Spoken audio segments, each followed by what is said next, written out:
guys, it's History Man over here. Today I got the top six. I mean, not six. Top 29 leaders who would change the world. In my list, that's just people that just changed the world. Yeah. So I have nothing else to say. I hope you enjoyed the live stream. It was a very good live stream. I will do my next live stream would be Assassin's Creed Freedom Cry. Now, it's one of my favorite Assassin's Creeds ever. I think it's a very good Assassin's Creed. And plus, my favorite assassin is Adewale. I love Adewale. He's my favorite assassin. So we're gonna play as him probably next live stream. I don't know when I'm gonna do it, but I'm gonna do it.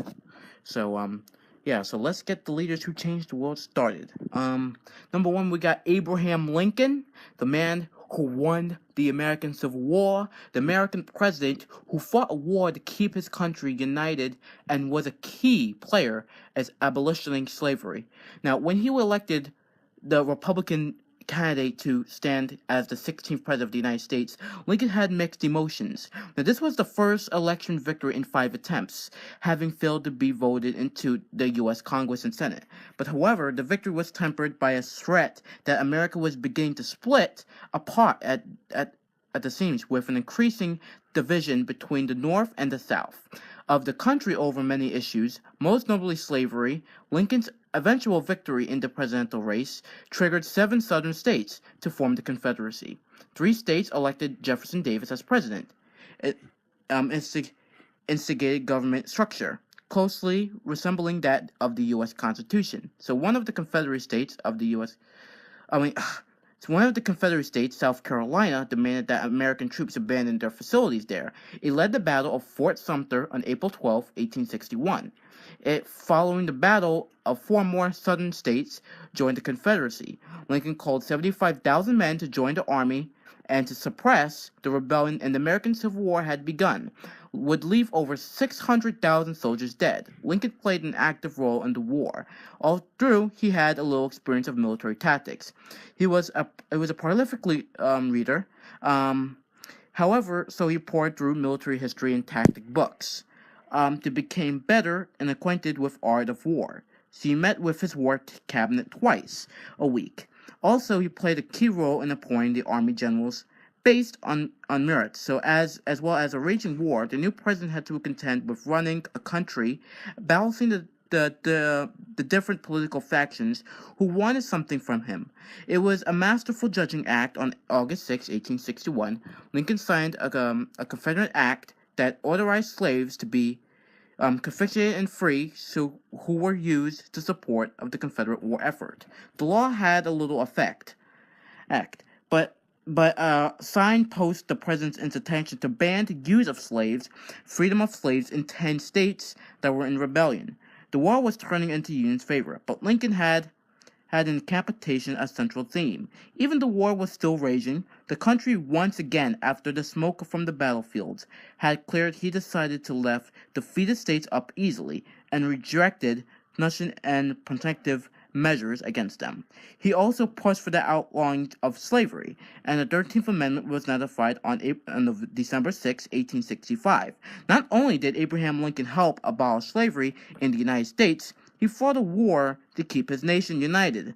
His abilities as a leader led the Union to victory, but the way he worked to heal his divided country and shaped its future forever. Alright, number 2, Winston Churchill, Europe's World War II beacon of hope. Britain's wartime leader who defied Nazi Germany, who led his country to victory.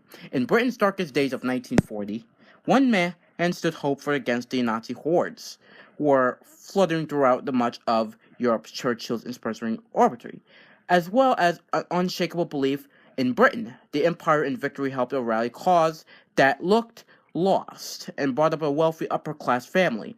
The young Winston internationally looked set to disappoint. He was not academically gifted and only blossomed at Harrow. He joined their volunteer rifle corps. He joined the army and used his family connections to perform active duty within some most highly dangerous territories and supplied his income by reporting on them. He severed politics when World War I broke out and served both in office as the First Lord of the Admiralty. And on the front, he became famous for his bravery.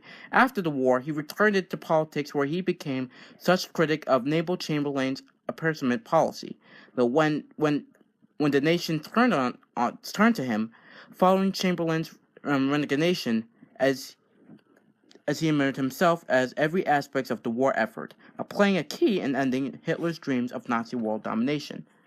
All right, number 3, Napoleon Bonaparte, the instigator of the bloody Napoleonic Wars, the man who made himself emperor over France and much of Europe.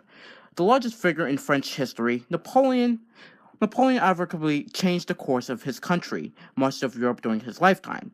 A highly skilled military commander, he made the most of the political, social upheaval in France, and caused by the revolution at the start of the 19th century.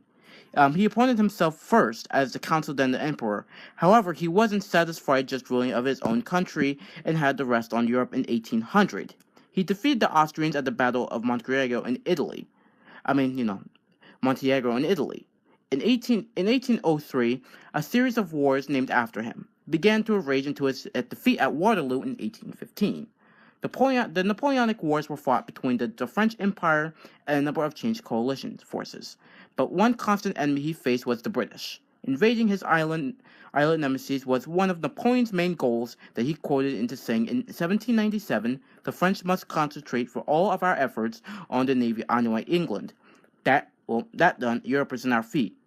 Well, however, when his naval admiral Tichenor and the British forces scattering his fleet, the chances done and the Battle of Trafalgar extinguished his hopes. But he instead set his sights on Austria and Russia and defeated both to unite his Europe. But he dreamed of a united Europe and a landmass under one banner, while he did not live to see this. His reign in France and parts of Europe did not see a rise in nationalism, and his victory over the Holy Roman Empire, which he disbanded, and turned into the Confederation of the Rhine, but also changed the world, as this would eventually form of a much modern-day Germany at the height of his power.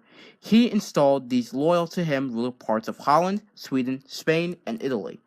But his military genius did not change the world, but the sword he enacted by many forms, a new policy which had significant impacts. For instance, for the Napoleonic Code was introduced.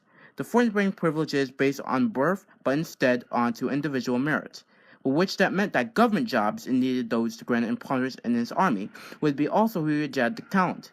The code also have freedom and religious worship made by the law simpler, but all through not on a rabid military infiltrator, like some of the great generals before him. As used as mobile artillery, units changed the shape of warfare and faced his enemies to adopt they waged war, and he was considered to be one of the finest military strategists in the world. So has ever seen now economics and military men alike to still his battles. Desperate his dumbed-down skill on the field, he was defeated by Allied forces and went to exile. On the island of Elba. A year later, he was back, marching confidently into Paris to retake that he was believed was his city. His second reign, was ended with the Battle of Waterloo, and imprisoned on the island of St. Helena. He lived out the rest of his life quietly, but he had made enough noise in his protecting years for lifetimes. Alright, number 4, Nelson Mandela, brought a new dawn of age for South Africa. He stood an international symbol against the injustice of apartheid. So the 29-year-old activist law student Nelson Mandela was shocked when he heard the news of the United National Party (DNP) had trumped in the 1948 election. They had run on a platform and sterilized apartheid. I'm sorry if I'm butchering that wrong. For Mandela for his country, black people were required to buy a law to carry a passed book. When out night of the face arrest, 69 people were killed during the Sharpsville massacre in 1960, while schools and medical care were also segregated. Mandela became increasingly active with the African National Congress, the ANC, eventually establishing the organization's first military wing, which he gave was the leader sentenced to prison in 1963. He gave a rousing courtroom about the speech about the ideal of democracy and how there was an ideal I hope to live. He quoted, "An ideal I hope to live for and to achieve, but if it needs to be an ideal which I'm prepared to die." But if he was released in 1990 and a formless gift those who was imprisoned and becoming the first president, becoming the new South African 4 years later.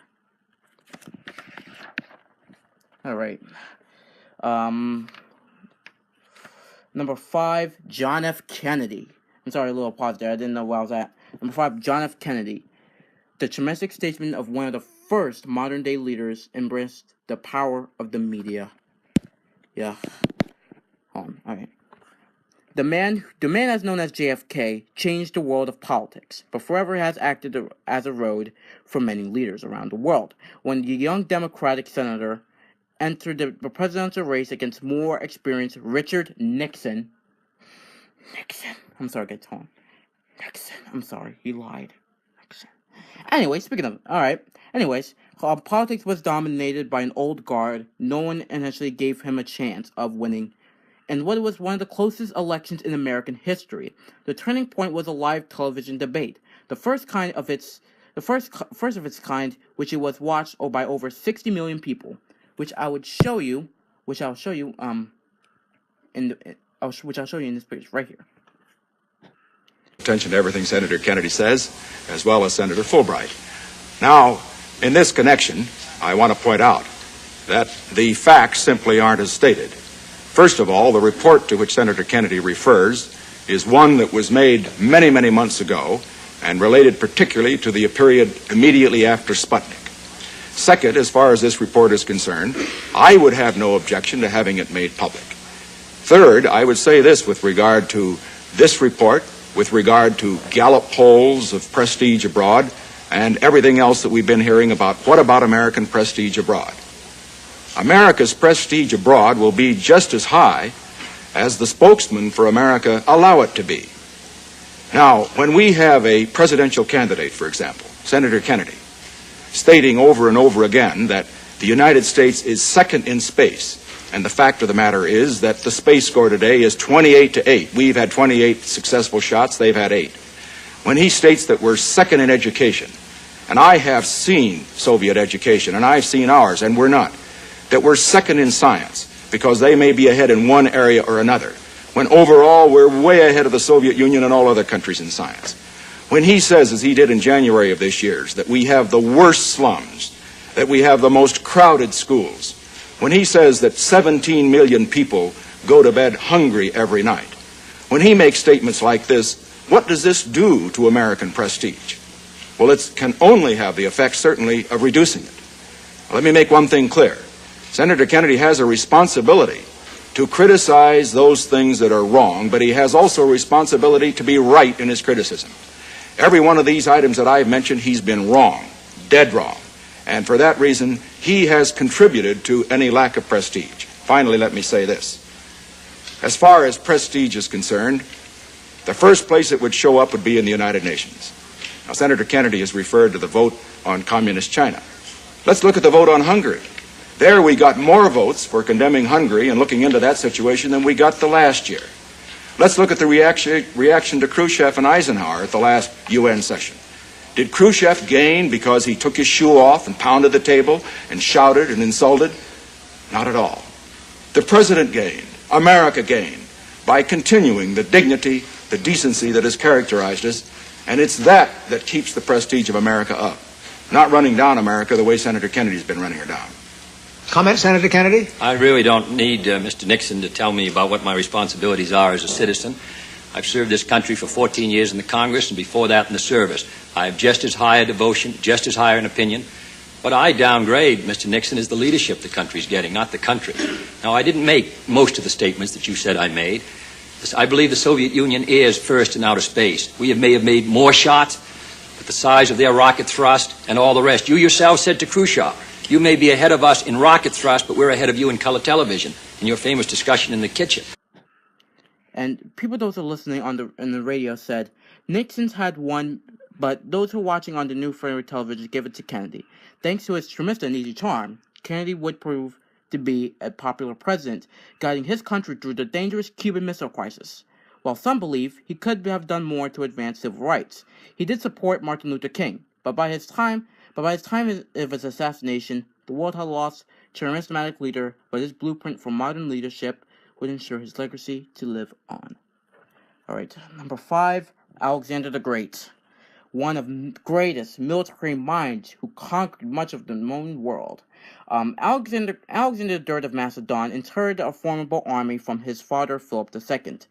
This mighty of experienced force was already greatly feared across the land, but under Alexander's command to turn it, its weak became legacy and trained in combat. Leadership in an extremely young age, Alexander defeated the Achaemenid and Persian empires, established more than 20 new cities. In so doing, he spread Greek culture far and wide, solidifying of his strength in the world while also adopting many of his cultural customs in the countries he invaded, securing his enduring legacy. Alright, number 6, King Henry VIII. He who shaped modern Christianity. Now, when it became clear of Catherine of Aragon, who is 24 years older than her king, it would provide Henry with no male heirs. The future of Christianity was changed forever, despite for her son to, by young Anne Boleyn, Henry broke away from Catholicism and established the Church of England. Alright, number 7, I'm gonna stop right here. Eva Perón. South America's first lady. The wife of an Argentinian president of Juan Perón, Eva had a huge influence of her own country. But on beyond, she campaigned about labor rights and women's suffrage, and even the founded of country's first large-scale female political party, such as was her popularity. She was even decided to run for the vice presidency, but ultimately withdrew. Her cancer died cancer a year later. Now, I know this is going to be a huge, long video, a lot of information to take, so I will put these in parts. I will put these in parts, so you won't get every 7 each video. I'll probably do. I think it'll probably end in part 3. So yeah, I mean, I got nothing else to say. I mean, these are the leaders, in my opinion, that they changed the world. Some people were bad leaders too, but these are the leaders I chose, that people who changed the world. I will continue about this. I don't want to make this video too long and boring for you guys. So yeah. So these are the top 29 people. I mean, I put them in 7, but I will put this in parts. Part 2, part 3. So I will put this in parts. So I don't want to keep the video too long. Alright, History Man out.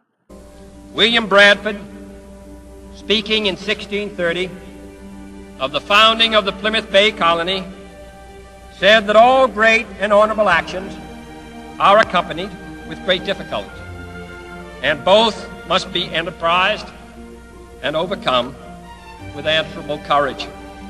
If this capsule history of our progress teaches us anything, it is that man in his quest for knowledge and progress is determined and cannot be deterred. The exploration of space will go ahead. Whether we join in it or not, we mean to be a part of it. We mean to lead it. For the eyes of the world now look into space, to the moon, and to the planets beyond. Our leadership in science and industry, our hopes for peace and security, our obligations to ourselves as well as others, all require us to make this effort, to solve these mysteries, to solve them for the good of all men. There is no strife, no prejudice, no national conflict in outer space as yet. Its hazards are hostile to us all. Its conquest deserves the best of all mankind. We choose to go to the moon. We choose to go to the moon.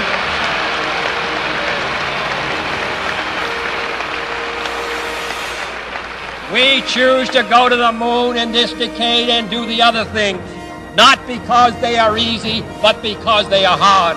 Because that challenge is one that we're willing to accept, one we are unwilling to postpone, and one we intend to win.